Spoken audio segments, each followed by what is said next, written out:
할렐루야. 오늘 주일에 참석하신 여러분들을 주의 이름으로 환영하고 축복합니다. 또 코로나 감염으로 인해서 집에서 유튜브로 예배 드리는 분들도 주의 이름으로 위로하고 또 회복의 역사가 임하시기를 먼저 주의 이름으로 축복합니다.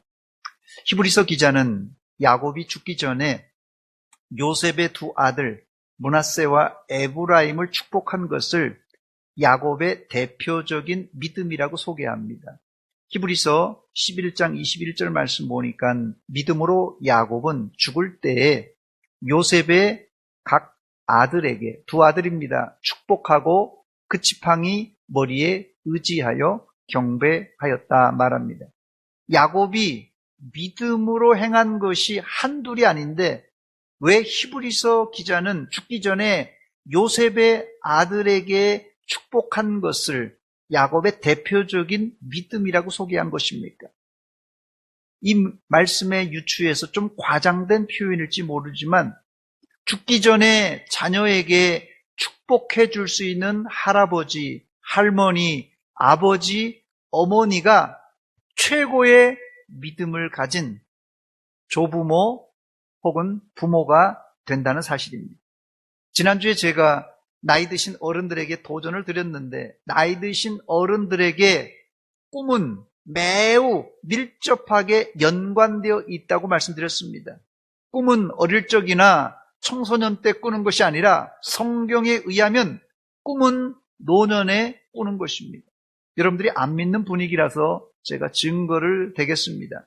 사도행전 2장 17절입니다. 하나님이 말씀하시기를 말세에 내가 내 영을 모든 육체에 부어주리니 너희 자녀들은 예언할 것이요 너희의 젊은이들은 환상을 보고 너희의 늙은이들은 꿈을 꾸리라. 너희의 늙은이들은 꿈을 꾸리라 했습니다. 제가 없는 말을 만들어낸 것이 아니라 성경이 노년에 꿈을 꾸라고 분명히 말씀하고 있습니다. 꿈이 없는 민족은 망하는 법입니다. 아니, 꿈이 없는 세대, 꿈이 없는 노년은 망합니다. 여러분들은 별탈 없이 잘 먹고 잘 살다가 천국에 갈 생각하지 마시고 나를 향한 하나님의 꿈을 꾸시고 그 꿈을 이루시기를 바랍니다. 이번 주도 도전을 하나 드리도록 하겠습니다. 노년에 할 수 있는 조부모와 부모의 가장 중요한 직무는 자녀들을 축복하는 것입니다. 이것이 나이 드신 어른들이 남겨야 할 최고의 유산입니다. 물질도 좋겠지만 물질보다 믿음의 유산을 꼭 남기시기 바랍니다. 할아버지, 할머니, 아버지, 어머니가 자녀 손자들에게 축복해 주는 것이 자녀 손자들에게는 최고의 유산이고 부모에게는 최고의 믿음의 행위입니다. 여러분들은 자녀들과 손자들을 만날 때마다 수시로 축복해 주시기 바랍니다. 이게 어른들이 가정에서 해야 될 아주 중요한 사명입니다. 야곱은 죽기 전에 12명의 아들들에게 축복하는데 특별히 요셉에게 축복할 때는 다른 아들들에 비해서 분량이 많고 그 내용이 다른 아들에 비해서는 파격적인 내용입니다. 사실 야곱은 요셉을 어릴 적에도 편애했어요. 12명의 아들 중에 요셉을 편애했는데 늙어서도 마지막 축복을 해주는데도 좀 표현이 어떨지 모르지만 편애를 합니다. 이래도 되는가 싶을 정도예요. 그런데 성경의 원리는 이 원리를 따르고 있습니다. 그런데 야곱도 무작정 그렇게 한 것이 아니라 요셉이 실질적인 장자였기 때문에 이런 축복을 해 주었습니다. 역대상 5장 1절 말씀에 보니까 이스라엘의 장자 르우벤의 아들들은 이러하니라. 르우벤은 장자라도 그의 아버지의 침상을 더럽혔으므로 장자의 명분이 이스라엘의 아들 누구에게요? 요셉의 자손에게로 돌아가서 족보의 장자의 명분대로 기록되지 못했다고 말합니다. 역대기 기자는 르우벤이 생물학적인 장자지만 그의 아버지의 첩을 범하는 큰 죄를 지어서 결국은 장자권이 박탈되었다고 말합니다. 그리고 요셉이 실질적인 장자라고 선언했습니다. 이런 사실은 아버지 야곱도 언급한 내용입니다. 창세기 49장 3절과 4절에 보니까 르우벤아 너는 내 장자요 내 능력이요 내 기력의 시작이라. 위풍이 월등하고 권능이 탁월하다마는 물의 끓음 같았은즉 너는 탁월하지 못하리니 네가 아버지의 침상에 올라 더럽혔음이로다. 그가 내 침상에 올랐었도다 그랬습니다. 그러면 서열상 둘째 아들 시므온이 장자가 돼야 돼요. 그것도 안 되면 셋째 아들 레이가 장자권을 받을 수 있는데 이들도 장자권이 박탈됩니다. 그 이유를 창세기 49장 5절로 7절에 기록하고 있습니다. 시므온과 레이는 형제요 그들의 칼은 폭력의 도구로다. 내 호나 그들의 모의에 상관하지 말지어다. 내 영광아 그들의 집회에 참여하지 말지어다. 그들이 그들의 분노대로 사람을 죽이고 그들의 혈기대로 소의 발목 힘줄을 끊었음이로다. 그 노여움이 혹독하니 저주를 받을 것이요 분기가 맹렬하니 저주를 받을 것이라. 내가 그들을 야곱 중에서 나누며 이스라엘 중에서 흩으리로다 그랬어요. 축복이 아니라 거의 저주에 가깝습니다. 왜 시므온과 레이는 이런 저주를 아버지 야곱에게 받았던 것입니까? 이들은 자기 여동생 디나가 세겜성 추장 아들에게 겁탈을 당하자 그 일을 복수하기 위해서 세겜성 사람들을 속여 할례를 받게 한 후에 칼로 세겜 남자들을 다 죽였기 때문에 그렇습니다. 그래서 둘째, 셋째도 장자에서 제외됐어요. 그 다음에 넷째 아들입니다. 넷째 아들 누굽니까? 유다입니다. 유다도 잘 알듯이 며느리와의 관계를 통하여 쌍둥이 아들을 낳은 윤리도덕적으로 빵점인 사람이에요. 그러나 다행히 유다는 며느리 다말이 믿음으로, 다른 말로는 은혜로 대를 이었기 때문에 그는 장자의 명분을 받게 됩니다.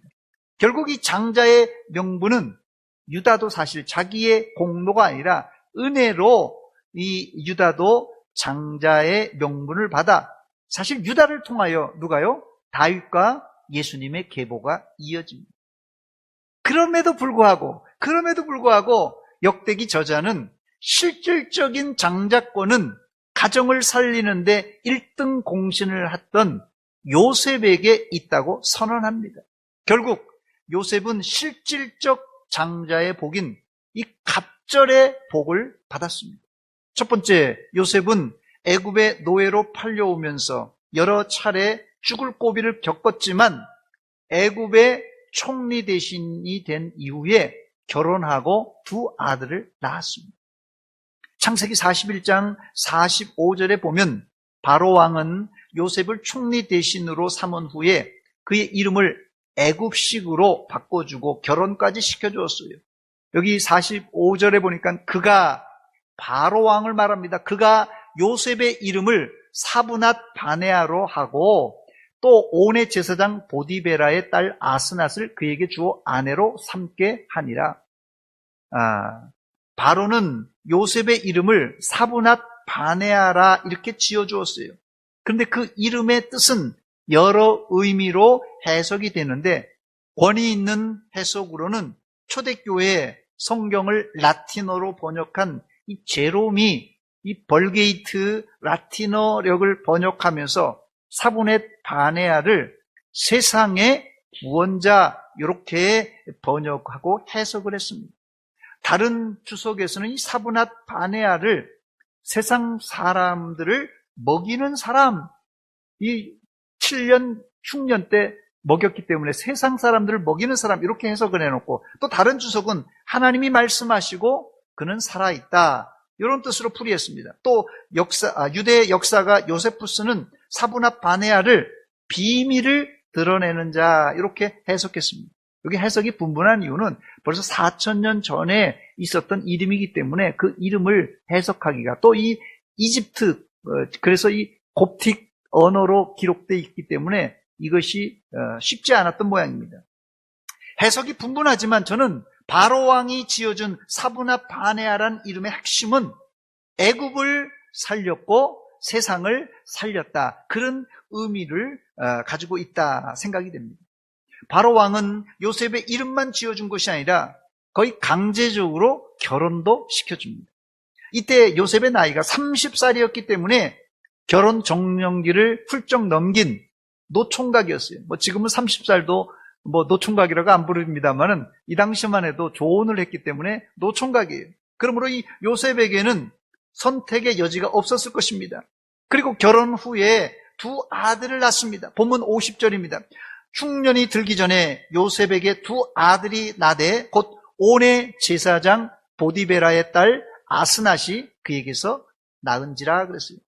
여기 흉년이 들기 전이란 말은 7년 대풍년 중에 두 아들을 낳았다는 뜻입니다.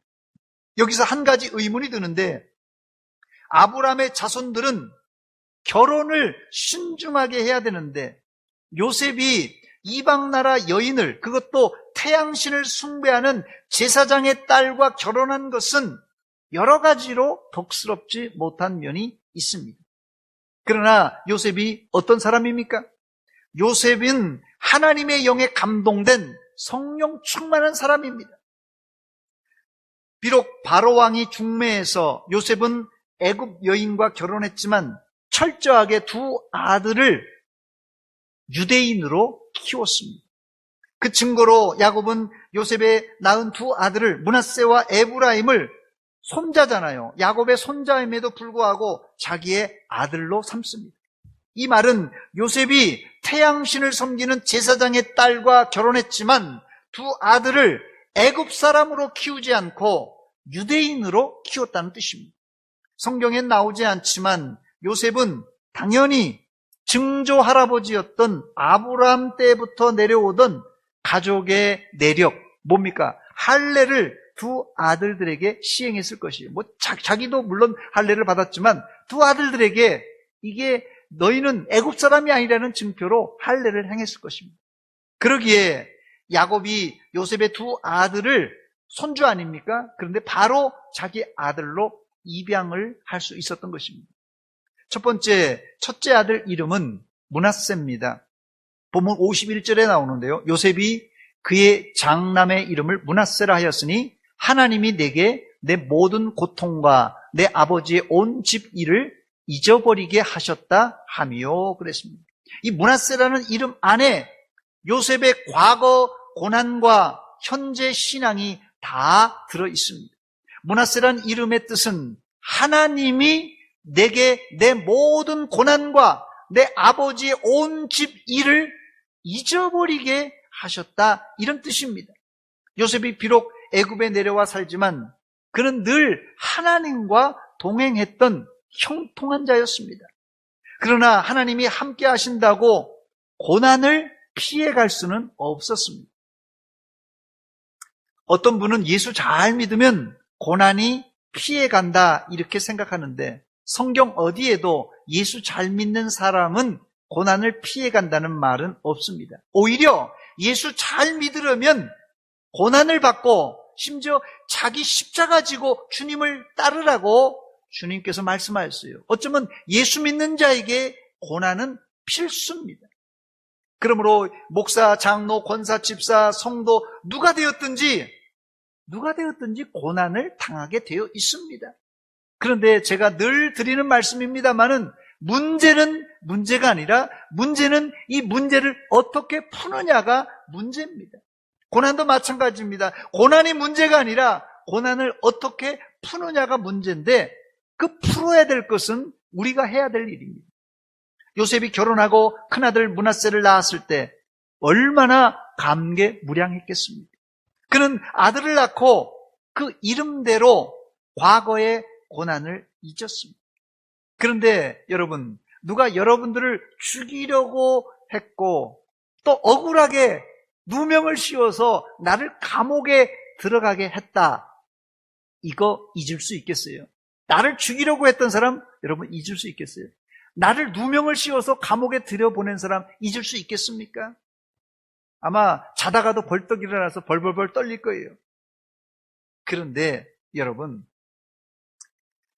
요셉은 과거 자기의 고통과 이 자기에게 잘못한 사람들을 몽땅 잊어버렸어요. 어떻게 이렇게 할 수 있었던 것입니까? 그 비밀은 하나님이 요셉의 고통과 과거의 일들을 잊게 만들어 주셨어요. 이것이 므낫세라는 이름 안에 담긴 뜻입니다. 하나님이 잊게 하셨어도 자꾸 내가 내 의지를 동원해서 생각하고 원수를 갚아야지 하면서 복수의 칼을 가는 사람들이 있는데, 이런 사람들은 엄밀한 의미에서는 믿음 없는 사람입니다. 여기 어머니들이 아이를 낳아보신 경험이 있는 우리 어머니들, 산통은 여자분들이 겪는 가장 큰 고통이라고 합니다. 그런데 아이를 낳은 어머니들이 고통 가운데 아이를 낳고 아기에게 젖을 먹이는 순간 산모가 아기가 너무 예뻐서 산통은 새카맣게 잊어버린다고 합니다. 진짜입니까? 예, 세 사람만 동일하시네요. 그래서 예전에 뭐 7남매, 8남매 계속 낳았던 거 아니에요? 아이고, 임신하고, 아이고, 아기 낳을 거 생각하면 그냥 끔찍한데, 아픈 게. 그런데 아기를 갖다가 안고 나면 언제 내가 아팠나 다 잊어먹는다고 합니다. 이게 저는 하나님의 은혜라고 생각합니다. 요셉은 과거 고통을 잊어버리는 은혜를 하나님께 받았습니다. 이게 뭐라고요? 므낫세라는 첫째 아들의 이름의 뜻입니다. 우리 교회 나이 드신 어른들이 건망증이 있다고 호소하는 분들이 있는데, 여러분 사실 70대 이상 넘으신 분들은 건망증은 아주 자연스러운 현상입니다. 그런데 역설적으로 건망증은 하나님이 인간에게 주신 선물입니다. 선물이에요. 여러분, 복잡한 인생살이를 다 기억하고 있으면 정말 골치 아픕니다. 골치 아파요. 예전 것을 다 기억할 필요가 없습니다. 여러분, 어떤 분은 나이가 드신 어른들이 나 깜빡깜빡 한다고 그래요. 사실 여기 40대, 50대들도 깜빡깜빡합니다, 사실은. 내 이름하고 내 생일만 기억하면 됩니다. 복잡한 거 다 잊어버려도 돼요. 그리고 요즘 잊지 말아야 될 것은 현관 비번입니다. 이거 잊으면 당장 집에 들어가기 어려우니까 이 비번은 꼭 기억하시기 바랍니다. 므낫세가 어떤 이름이라고요? 과거 자신의 복잡한 일들과 이 고난을 싹 다 잊었다는 그런 뜻이에요. 만약 요셉이 과거 형들이 자기를 노예로 팔아먹은 일을 잊지 못했다면, 또 보디발의 아내가 자기를 누명을 씌워서 감옥에 들어간 일을 잊지 못했다면 총리가 되어서도 일이 손에 안 잡혔을 것이에요. 일하는 대신에 복수의 칼을 갈았을 것입니다. 그러나 하나님은 요셉의 과거 고난을 다 잊게 하셨어요. 과거 고난을 잊어버리는 건망증은 여러분 하나님이 주시는 선물인 줄 믿으시기 바랍니다. 두 번째, 둘째 아들 이름은 에브라임이라고 짓습니다. 본문 52절입니다. 차남의 이름을 에브라임이라 하였으니 하나님이 나를 내 수고한 땅에서 번성하게 하셨다 함이었더라 그랬습니다.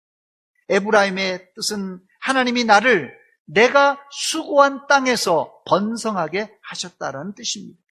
첫째 아들에 이어 둘째 아들도 요셉은 하나님이 주체가 되어서 이름을 짓습니다.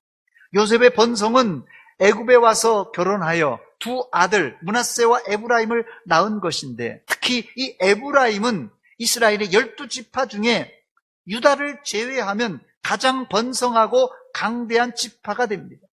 또 솔로몬 사후에 이스라엘이 남과 북으로 갈라지는데, 이때 에브라임은 북쪽 이스라엘을 대표하는 지파가 됩니다.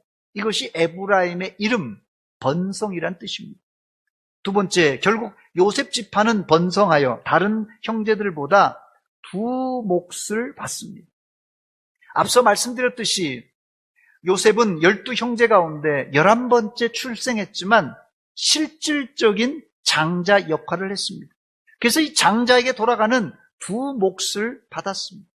야곱이 애굽에 내려가 이 요셉의 두 아들을 보고는 자신은 요셉도 보지 못하고 죽을 뻔했는데 요셉의 자식들까지 볼 수 있다는 것이 너무 행복하다며 이렇게 이야기를 합니다. 창세기 48장 11절입니다. 요셉에게 이르되 내가 네 얼굴을 보리라고는 생각하지 못하였더니 하나님이 내게 네 자손까지도 보게 하셨다, 이렇게 말합니다.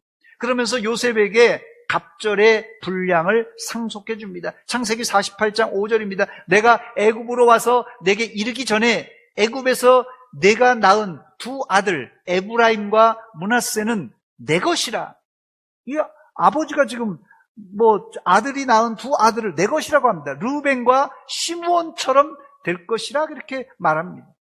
결국 이스라엘은 야곱이 낳은 생물학적인 아들 12명의 아들로 구성되어 있지 않고 야곱이 낳은 10명의 아들과 요셉이 낳은 므낫세와 에브라임을 합쳐서 12지파가 되는 것입니다.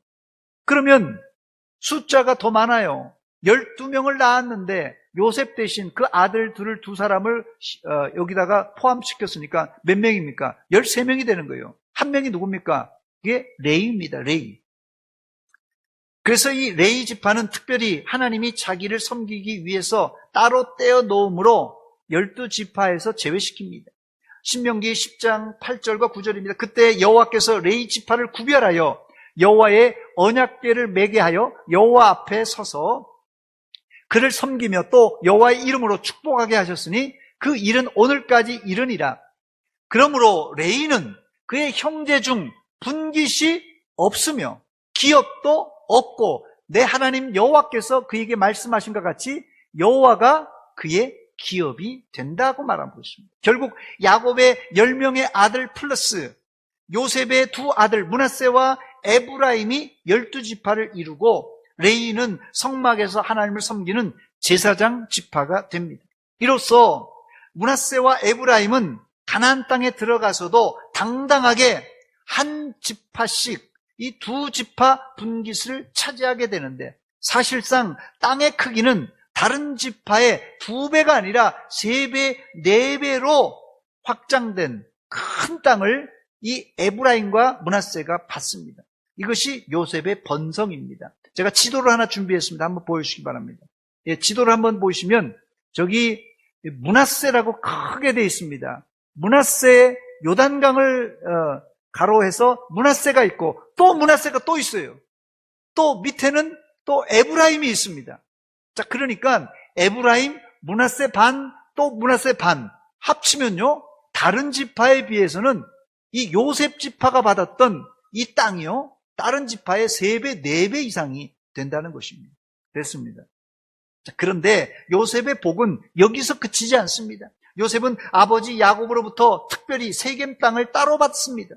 창세기 48장 22절입니다. 내가 내게 내 형제보다 세겜 땅을 더 주었나니 이는 내가 내 칼과 활로 아모리 족속의 손에서 빼앗은 것이라.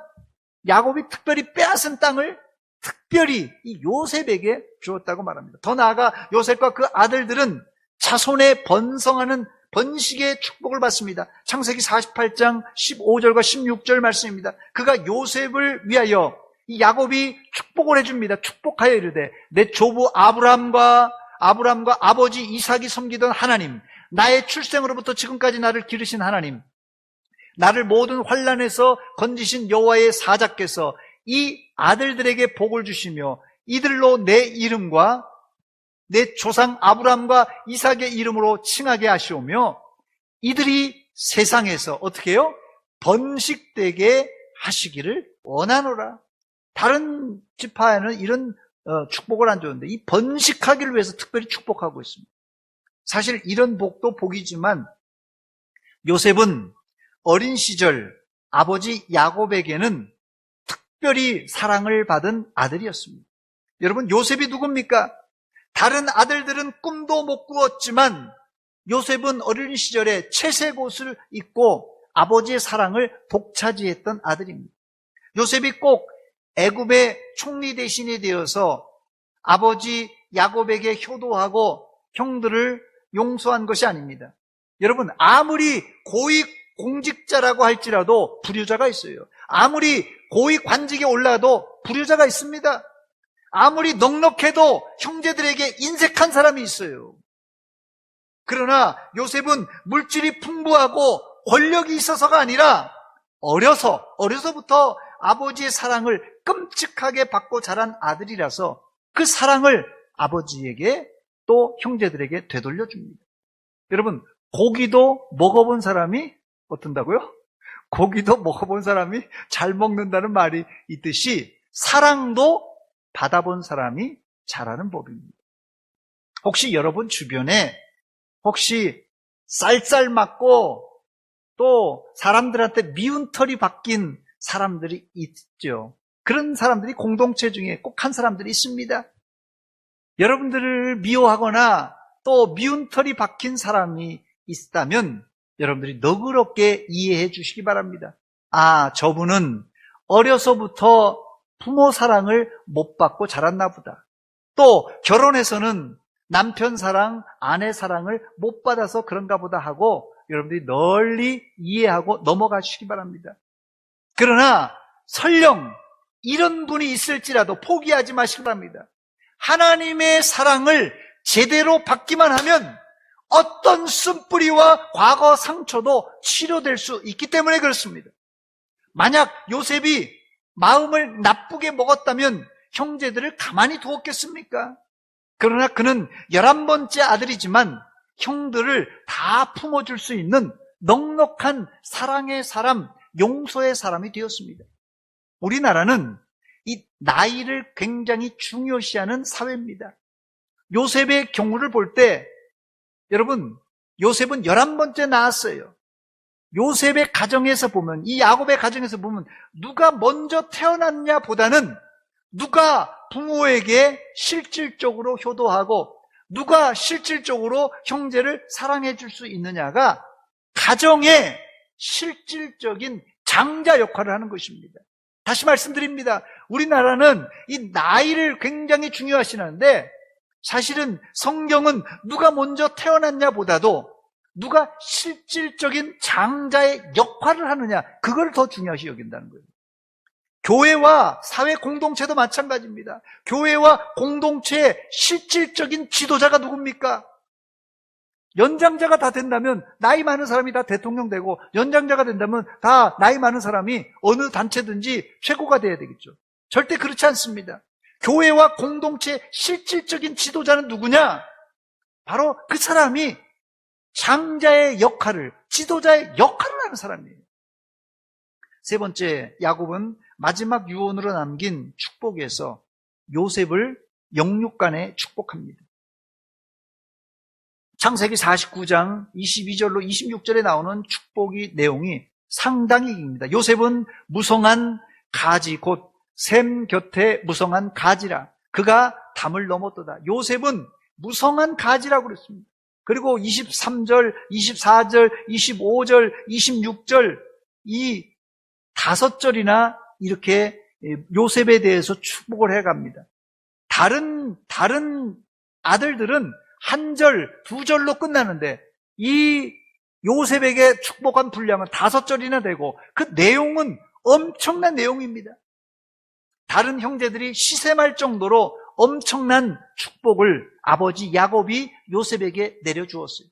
이 구절을 바탕으로 만든 찬송이 있는데 그게 야곱의 축복입니다. 야곱의 축복. 너는 담장 너머로 뻗은 나무 가지에 푸른 열매처럼 하나님의 귀한 축복이 삶에 가득히 넘쳐날 거야. 너는 이런 찬송입니다. 이 찬양의 제목이 야곱의 축복인데 사실 이 찬양의 주인공은 이 축복을 받는 누구요? 요셉입니다. 요셉이 아버지의 야곱으로부터 받은 축복의 핵심은 샘 곁에 심겨진 무성한 가지의 축복이에요. 여러분 상상해 보세요. 샘 곁에 심겨진 무성한 가지의 축복입니다. 이런 나무를 시편 92편 기자는 이렇게 묘사합니다. 92편 12절로 14절에 나온 내용입니다. 의인은 종려나무같이 번성하며 레바논의 백향목같이 성장하리로다. 이는 여호와의 집에 심겼으며 우리 하나님의 뜰 안에서 번성하리로다. 그는 늙어도 여전히 결실하며 진액이 풍족하고 빛이 청청할 것이라고 말합니다. 요셉이 받았던 복이 바로 이런 복입니다. 여러분들도 종려나무같이 번성하고 백향목같이 성장하시되 늙어도 결실하며 진액이 풍족하고 빛이 청청한 성도가 되시기를 주의 이름으로 축원합니다. 이제 말씀을 마칩니다. 요셉은 고통 끝에, 고난 끝에 애굽의 총리 대신이 된 이후에 결혼하여 므낫세와 에브라임 두 아들을 낳습니다. 두 아들의 이름은 당시 요셉의 믿음을 잘 반영한 이름으로 큰아들 므낫세의 이름은 하나님이 내 모든 고난과 내 아버지의 온 집 일을 잊어버리게 하셨다라는 뜻이고, 둘째 아들 에브라임은 하나님이 나를 내가 수고한 땅에서 번성하게 하셨다는 뜻입니다. 두 아들의 이름 안에 요셉의 믿음과 신앙이 녹아져 있는데, 요셉의 믿음은 한마디로 고난과 억울한 일, 엄청 많이 당했어요. 고난과 억울한 일, 이것을 잊고 적극적으로는 용서하는 사람이 되고, 더 나아가서는 하나님의 번성을 체험한 사람이 되었습니다. 혹시 여러분들을 괴롭히거나 힘들게 했던 문제들과 심지어 원수들이 있습니까? 여러분, 이거 다 잊어버리세요. 다 잊고 앞으로 하나님이 주실 복, 어떤 복입니까? 요셉이 받았던 이 풍성의 복, 번성의 복을 받아보시고 이 요셉같이 믿음의 사람, 꿈의 사람이 되시기를 주의 이름으로 축원합니다. 기도하겠습니다. 하나님 우리 아버지, 은혜와 사랑 감사드립니다. 이 아침에 저희들에게 하나님의 말씀을 들려주신 거 감사합니다. 하나님, 우리가 이 세상 살아가면서 고난도 당하고 억울한 누명도 쓰고 눈물 흘릴 일도 만나게 되지만, 하나님, 므낫세의 이름처럼 이 모든 고난과 억울한 것을 다 잊고 이제 에브라임 번성으로 나가게 하여 주시옵소서. 하나님, 코로나가 이렇게 심각하게 다시 재확산되고 있습니다. 하나님께서 막아주시고 하나님, 코로나에 확진된 자들 다 치료하여 주시옵소서. 예수님의 이름으로 기도하옵나이다. 아멘.